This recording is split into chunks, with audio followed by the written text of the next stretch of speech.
කොහොමද අපේ විරෝධ සහෝදරයාගේ බාධක දිවීමේ තරගේ ඔගොල්ලෝ ඒක බැලුවනේ හොඳට එන්ජොයි කරන්න ඇතිනේ.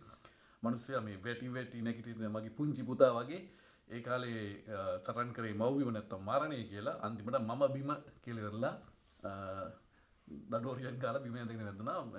මං හිතන්නේ විරු සමරුව කියන එකට මිනිහා යනකොට නිකන් කතා කරපු විදිහෙන් අර අනුර කුමාර දිසානායක මේ ජනාධිපති වරයාට පාච්චි කරපු අව කැපෙන වචන දිහා බැලුවාම දෙකක් දාලා ඉඳලා තියෙන දෙකක් නෙමෙයි දෙකට වැඩියෙන් දාලා ඉඳලා තියෙනවා. මට තේරිච්ච දේ තමයි දැන් වීරවංශගේ යාළුවෝ වීරවංශ ගැන පොඩ්ඩක් මීට වඩා සැලකිලිමත් වෙන්න ඕනේ. විශේෂයෙන් මෙයාගේ හොඳම යාළුවා ලාල්කාන්ත වගේ අය උදේ හවස කතා කරා නම් හොඳයි. මොකද වීරවංශ මේ දේශපාලනික වශයෙන් නරක මිනිස්සෙක් නෙමෙයි. ඔය 86 87 88 ඒ බකවාන ඉඳලා ලංකාවේ එක්තරා ඉතින් අපිට පොලිටිකල් අයිකොන් එකක් කියලා හිටියේ මෑන්. හොඳ ප්‍රචාරක ලේකම්වරයෙක් ජනතාව ඉදිරියට මොන කොට ගැනීම සඳහා වූ මේ බහුජන වැඩේදී යා කැපෙන වැඩ කොටසක් කරා. ඉතින් ඒක නිසා යා ලංකා ජනතාවගේ පොඩි නිකන් සංකේතයක් කියලා හිටියේ. මනුස්සය කොහොමද පක්ෂෙන් එළියට බහැලා යන වෙලාවේ ටිලින් සිල්වා කියනවා මට මතක හිටියේ හෝමාගම කොහේ හරි තැනක පෙරමුණි සාරය වගේ මට මතක කියනවා මේ විමල් ගියාට අපි බය වෙන්න ඕනේ එයා ගිහලා බමක් හැදුවොත් තමයි කියලා. ඉතින් විමල් අන්නේ වැඩේ කරේ නැහැ. ඇත්තටම විරවංශර තිබුණේ වාමාංශික ව්‍යාපාරය. ඒක ගොඩනගන්න. ඒක ගොඩනගනවා වෙනුවට. ඒ කියන්නේ ඔහුත් එක්ක ආපු පිරිසත් එක්ක ඔහු ලංකාවේ වමේ ව්‍යාපාරය ගොඩනගුවා නම්. එහෙම ගොඩනගුවා නම් එහෙම මනුස්සයට මේ වගේ දේශපාලන අනාථයෙක් වෙන්න ඒ කියන්නේ ඒ අකරත අපිට මුණ දෙන්න සිද්ධ වෙන්නේ. දැන් අර එයාගේ හැසිරීමෙන් තේරෙන්නේ එයාට තිබුණ බලය, එයාට තිබුණ මොන හරි සමාජයේ පිළිගැනීම හැමදේම නිෂේධ වෙලා ගිහිල්ලා දැන් නිකන් පොඩි අපේක්ෂා බංගත්වයක වගේ ඉන්න එකක් නේ තේරෙන්නේ. දැන් ඔය වුම වචන කතා කරන්නේ, ඕගේ දඟලන්නේ, දුවන්නේ, පනින්නේ නේද? ඒ වගේ වැඩ කරන මම දැක්ක අර අධ්‍යාපන ප්‍රතිසංස්කරණ වැඩේදී ගිහිල්ලා අට්ටාලියක් ගහගෙන හිටියා. පොඩි පොඩි සිංකිති ආතල් දෙනවා ඒ එයාගේ එහෙම වැඩ තියෙනවා අර එලිමන්ට් පෆ් උපවාසය ඒ වගේ ඒවා. ඉතින් ඒ කාලේ අර පොලිසියට අණ දීගෙන චණ්ඩියා වගේ හිටිය මිනිස්සයා ඊට පස්සේ ඇමතිවරයෙක් හැටියට නිකන් එන උනෙන් හිටියේ. දැන් ඒව ඔක්කොම ගිහිල්ලා ඒ කියන්නේ ඒ තිබුණ උණෙහිම විශ්වාසගතිය නැති වෙලා සහ එයාට මට තේරෙන දේ තමයි එයාට දැන් පොලිටිකලි යට යන්න ගමනක් නැහනේ. කිසිම දේශපාලන පක්ෂයකට සම්බන්ධ වෙන්න බෑ. කිසි කෙනෙක් ගන්න නැහැ. ඉතින් අර වැටුණ තැනේ වරද. ඒක තමයි අර අපි දේශපාලනයේදී කොහේ හරි දේශපාලන පක්ෂයක් අතහැරලා දාලා එළියට යනවා නම් අපි යන්න ඕනේ නිවැරදි වෙනට. එතකොට තමයි නිකන් සුජුව සමාජයත් එක්ක ගැටෙන්න පුළුවන්. ඒ කියන්නේ ඒකත් එක්ක තවමත් ජීවත් වෙන්න පුළුවන්. භාවිතාවස් ඉන්න පුළුවන්. ඉතින් මම කියන්නේ මේ කවුරු හරි පක්ෂ වලින් එළියට බහිනවා නම් ගිහිල්ලා ඉන්න මේ ජනතා පිළිගන්න තැන් වලට. ජනතා පිළිගන්න තැන් වලට ගියාම ඒ ඛේද වාචකේ තමයි අපි වීරවංශකෙන් දැක්කේ. ඉතින් ඒ නිසා මේ ඔහුගේ තියෙන මානසික ව්‍යාකූලත්වය. ඒ කියන්නේ අඩුතරින් හර ගමනක් නැහැ. කවුරුත් ඒව ගන්නෙත් නැහැ. ඊට පස්සේ ඉතින් යාගේ දේශපාලන අනාගතය අස්ථිරයි. සහ ඉතින් මේ සමහරවිට මේ ආණ්ඩුව මොන හරි නීතිමය පැත්තකට දාලා දැමුත් ඒ නඩු වලට මුහුණ දෙන්න වෙන හිර යන්න වෙනවා.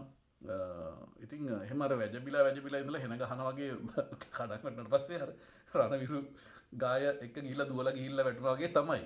ඉතින් ආයි විරවංශව නැගිටවන්න බෑ. ඉතින් ඒ නිසා මේ එක වෙලාවට ඉතින් මිනිස්සයා ගැන කනගාටුත් හිතන අපරාධ ඉතින් ඔය වලට වැටෙන්න නැතුව ඉන්න තිබුණා. ඒ කියන්නේ පක්ෂෙන් දොට්ට බැස්සට පස්සේ ඉක්මනටම ඒ ආපු පිරිසත් එක්ක වාමාංශික ව්‍යාපාරයක් හදාගත්තා. එයාගේ ප්‍රොජෙක්ට් එක ASCII හිටියා නම් එයා ඉගෙන ගත්ත දේවල් ඒවත් එක හිටියා නම් එයාට ඔහොම මේ අකරතැබ්බට මුණ දෙන්න වෙන්නේ නැහැ. ඉතින් එක නාට්‍යයක් මේ සතිය දැක්ක. ඊළඟ නාට්‍යය තමයි අර මල්වානේ අන්තරේ. මරු සම මල්වානේ අන්තරේ කොල්ල සෙට් එක කරපු ගොන් වැඩේ. එතකොට ඒ කට්ටිය මේ කිව්වනේ ඒක හරිනි හම්බුණා. හරිනි හම්බෙලා සාකච්ඡා කරලා හරිනි අපිට මේ විල්ලින් එක දෙනවා. ඒක නිසා අපි මේ පසු බෑලා ගියා කියලා පට්ට බොරුනේ එතනත් කියන්නේ. ප්‍රාදේශ ලේකම්ගේ යටතේ තිබ්බ මේ ගොඩනැගිල්ලක්. ඒ ගොඩනැගිල්ල ඉල්ලලා එයා පොලිසිය ගියාට පස්සේ හරිනිගේ සාරි පොටි ඇඟිලි වෙරලා බඩු ටික අර අඩුම කුඩුම අකුලගෙන දොට්ට බහැලා ගියා. මගේ ශිෂ්‍ය සටන් වල වගේ පීචන් වැඩක් මගේ ජීවිත කාලේ දැක්ක පළවෙනි වතාව. මම 1976 වගේ ඉඳලා ඔය පෙරදිනේ කැම්පස් එකේ ශිෂ්‍ය සටන් ඉඳලා 89 සහ 2022 දක්වා ශිෂ්‍ය අරගල හොඳටම දැකලා තියෙන කෙනෙක්. ඉතින් මම දැක්කපු හොඳම ජෝක් එක හොඳම නාට්‍ය තමයි ඔය පිවිතුරු අන්තරේ කොල්ලෝ කිල්ලෝ කරපු මේ මෝඩකම. මං කියන්නේ ඒක අපි දැන් අපිට දැන් දන්න තොරතුරු අනුව ඉතින් ඕක මේ අර පැලවත් ඉන්න මේ චාටර් චරිතයක් ඉන්න බලවත්තේ මේ ඔය හෙන ගහන වෙලාවට මේ අපි අර වැස්සේදී හෙන ගහදී එළියට දාන යකඩ කෑල්ල වගේ පාවිච්චි කරන පොරක් ඉන්නවා මේ මූලස්ථානේ ඒ පොරගේ මේ වැඩක් තමයි කරේ ඒ වැඩ එයාගේ මේ අදහසක් ඕක උඩින් හොඳට බැලුම් ඇහුවට පස්සේ අකුලගෙන ගියා හර්දිගේ මේ සාරිපොට එල්ලා ගියා ඉතින් මේ මං කියන්නේ අයිතියන් තියෙන හොඳයි ඔයගොල්ලෝ ගියේ ඒක මොකද නඩුවක් දෙයක් වැටුණා තව වෙලාවක් හිටියනම් රාජ්‍ය දේපොළ අත්පොත් කර ගැනීම පොලිසිය රාජකාරියට බාධා කිරීම ඒ වගේ ටිකුත් වැටෙනවා ඒ නිසා දැන් මම අයිති කියන්නේ ඔයගොල්ලන්ට අරගල කරන වැඩේ බෑ තරුණිය හැටියට ඔයගේ පීචන් වැඩ කරන්න එපා ඒ හිම පීචන් වුණාම ශිෂ්‍ය ව්‍යාපාරේ පීචන් වෙනවා මම කියන්නේ එතෙන්ට වැටෙන්න එපා මේ ඔයගොල්ලෝ තරුණ ළමයිනේ එහෙම වැටෙන්න එපා ඊට පස්සේ මේ ඊළඟ තමයි අර පල්ලේගම හාදයා පල්ලේගම හාදයාට නීතිය ක්‍රියාත්මක වීම පිළිබඳ ප්‍රශ්නය එක ගැන ඒ උද්ඝෝෂණ තිබ්බයි ගැන ප්‍රශ්න කරලා ඉතින් නීතිය හැමටම සමානයි කියලා කිව්වට සමහරවිට බලය ධනය සම්බන්ධතා තියෙන අයට නීති ක්‍රියාත්මක වීමේදී ඒවා ඒ විදිහට සිද්ධ වෙනවාද කියන කාරණාව ඒවා විදිහට සිද්ධ වෙනවාද කියන කාරණාව සමාජය තුළ කතා බහක් ඇති වෙලා තියෙනවා. අන්න ඒක තමයි ප්‍රශ්න කිරීම කරේ. ඉතින් ඒ චීවරධාරියා වරදකාරයෙක් වෙනකන් අපිට ඔහුපිට උඩ ඇඟිල්ල දික් කරන්න බෑ. උසාවියෙන් වරදකාරයෙක් වෙනවා. නමුත් දැන් තියෙන චෝදනා අනුව සහ සමහර අර නීතිවේදීන් කියා ගන්න මිනිස්සු. මම දන්නේ ඒක ඇත්තද කියලා 30ක්ද 20ක්ද හිටියලු ඒ යකා වෙන්නේ. නමුත් අර දර්විය වෙනුවෙන් එහෙම පෙනී ඉඳපු කෙනෙක් එක්කෙනා දෙන්න ඉඳලා තියෙන ඉතින් මම දන්නේ එහෙම වෙන්නේ ඇයි කියලා ලංකාවේ. කියන්නේ ඒකත් ආයි ධනයට බලයට දේවා යට වෙන්නේ. නීතිඥ වෘත්තියේ තියෙන ගරුත්වය ඒ වගේ නේද ඒගොල්ලෝ තමයි හෘද සාක්ෂියත් එක්ක ඒගොල්ලෝ කතා කරගන්න ඕනේ. ඒ වැඩේ මං හිතන විදිහට ඒක වැරදි. කොහොම වුණත් ඩොලර් එක නගිනවා අහස උසට. ඉතාල වේගෙන් ඩොලර් එක යගේ දැන් 340යි 45යි බ්ලැක් මාකට් එකේ 350යි.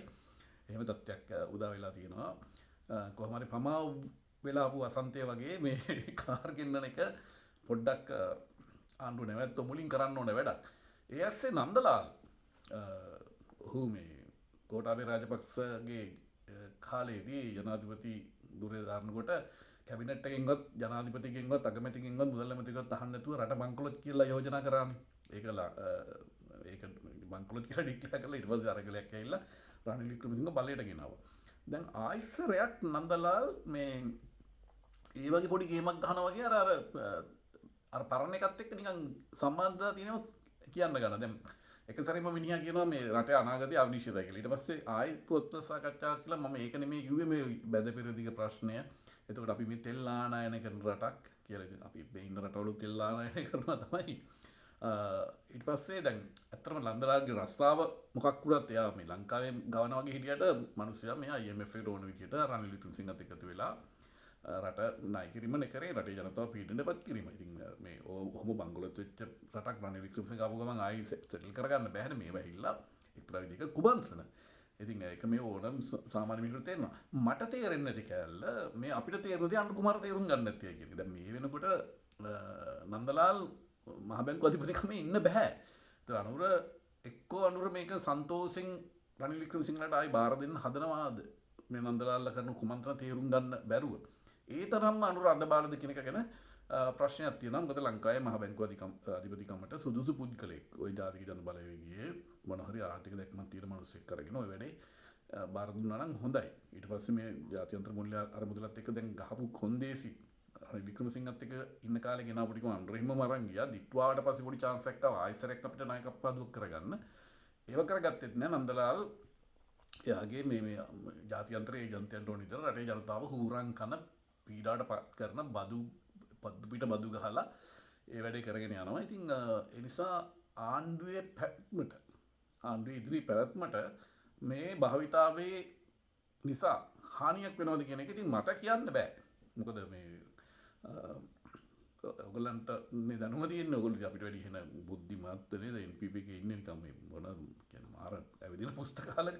ඉතින් මේ මං වගේ මිනිස්සුන්ට තේරෙන එක ඇවිදින පුස්තකාල වලට මේනකොට තේරුම් ගන්න පුළුවන් වෙන්න ඕනේ නන්දලාල්ලා මොකද්ද කරන්න යන්නේ කියලා. ඉතින් අද මේ දවසේ ඔය ටික තමයි කතා කරගන්න තියෙන්නේ. විදර්ශන කණ්ණංගර අපේ මේ සහෝදරයා මිත්‍රයාර මේ පල්ලේගම ලොක්කගෙන මොකක් කර තිබ්බ Facebook සටහන අකුලගෙන මම දැක්ක මිනිහාගේ ජනබලයේද ජනමරයේද කියන ප්‍රෝග්‍රෑම් එක ඉලිවරලා මේ විමල් නිරංශගේ නාට්‍ය ගැන විතරක් කතා කරනවා. මිනිහට මල්වානි නාට්‍ය එහෙම පේන්නේ නැහැ. ගැන යාට පැළවත් මේ පල්ලිකවලගේ එම පේන්නේ නෑ ඉතින් ඔය වමේ කියලා ලේබල් අල්ලගෙන ජනප්‍රියවාදී චරිත බවට පත්වෙලා මයික් අල්ලගෙන ගිය මිනිස්සු අන්තිමට නිකන් මේ වාස්ප් වෙලා අර අයිස් කැට වගේ දිය වෙලා යනවා ඇත්තටම පව් කියලා හිතුණා ඒ කඩන් වැටලි දකින්නකොට මං හිතන්නේ මේ උසවදර ඊට වඩා පොඩ්ඩක් කියන්නේ සුජු වෙන්න කෙලින් කතා කරන්න වැරද්ද දැක්ක තැන ඉස්සරහට පැනලා ගහන්න ඒකට බය වෙන්න එපා වරද්ද පෙන්නලා දෙන්න බය වෙන්න එපා කවුරුත් මුකුත් ඒවට මේ මුකුත් කියන්නේ නැහැ මේ අපි දැක්ක ගම අපි වෙන ගහනවා වගේ කියන්නේ මුකුත් වෙන්නේ නැහැ කාටවත් බය වෙන්න අවශ්‍යතාවයක් නැහැ වැරද්ද පෙන්නලා දෙන්න මම කියන්නේ මේ අනවශ්‍ය අවලාද මඩ ගහන එක නෙමෙයි මේ ආණ්ඩුව වැරදි පාරක යනවා නම් සමාජීය දේශපාලනය ඇතුලේ මොන හරි මේ වැරද්දක් කරන එක වැරද්ද පෙන්නලා දෙන්න ඉතින් ඔය ටික තමයි හිනාවි කියන්න තියෙන්නේ සුබුග විපක්ෂයේ එහෙම මුකුත් මේ මෝඩ කතා කීපෙකට කවුරුත් කිව්වේ නැති නිසා ඒ පැත්තෙන් මුකුත් නැහැ කියන්න දෙයක් අපි බලාපොරොත්තු වෙනවා මොකක් හරි අවස්ථාවක් ලැබිලා සජිත් ප්‍රේමදාස වගේ මිනිස්සෙක් මයික් එකක් ඉස්සරහට දාලා දෙයක් කියයි කියලා අපිට ටිකක් hina වෙන්න. ඉතින් බලමු ඉස්සරහට මොනවද වෙන්නේ කියලා. මගේ channel එක කනියාසින් ටෝක් subscribe කරලා share කරලා පොඩි support එකක් දෙන්න. අතේ සතියේ තියෙන මේ මොකක්ද කියන්නේ සමාජ ප්‍රාර්ථනය මේ හොයනවා මේ දවස්වල නෑ මම ඒක විහිළුවට කිව්වේ මේ ආර්ථික ප්‍රශ්නයක් නෙමෙයි අර දන්නවනේ ජාතික ජන බලවේගයේ මේගොල්ලෝ දන්න කතාවන්නේ ජාතික ජන බලවේගයේ මේ පුලස්ථානෙන් ආපු නියෝගය මම හිතන්නේ මොහොටි සහෝදරයා ජාත්‍යන්තර කමිටුව බලන්නේ මේ මිනිස්සුගේ යෝජනා කරනු කියලා තමයි මේ කට්ටිය කිව්වේ මේ මට අර ප්‍රජාගුවන් විදුලියට යන්න බැරින පෙස්සමක් ගහලා තියෙනවා දැන් ඒ ගැන මේ පරීක්ෂණ කරලා දිකට හරහාට පොලිසියට කට උත්තර දුන්නා ලෝයර්ස් අල්ලගන්න වෙලා තියෙනවා මේ මොනවද ගුවන්විදුලි නාලිකාවට කට උතර දෙන්න වෙලා තියෙනවා ඊට පස්සේ ඒගොල්ලෝ තව කොහේ හරි තැනකට මේ දාලා ඒකට ලියුමක් කියලා තියෙනවා දැන් හිට ඇහිල්ලා කට උතර දෙන්න කියලා ඒක ලොකු ප්‍රශ්නයක් ඉන්නේ ඒ නිසා මේ මට ඉතින් කතා කරන්න මොකක් හරි channel එකක් හදාගන්න ඕනේ මම මේ YouTube එකක් හදාගත්තා මේක ඉතර කැමති වැඩක් නෙමෙයි මට මෙහෙ ලොකුවට කරන්න තාක්ෂණ දැනුමක් නැහැ මොන හරි කරන්නත් ඒවා ඉන්න ගමන් මේ දැන් මේක අර මේකස් අර දැන් ජීවත් වෙලා පුරුදු වෙලා දැන් ඒක ASCII මොන හරි කරේ නැත්තම් රැට නිදන්න වගේ සින්දක් තියෙනවා ඒකින්ද කණේ සින් ටෝක් එකට පොඩි සබ්ස්ක්‍රයිබ් පාරක් දාන්න හොඳයි ආයි හම්බෙමු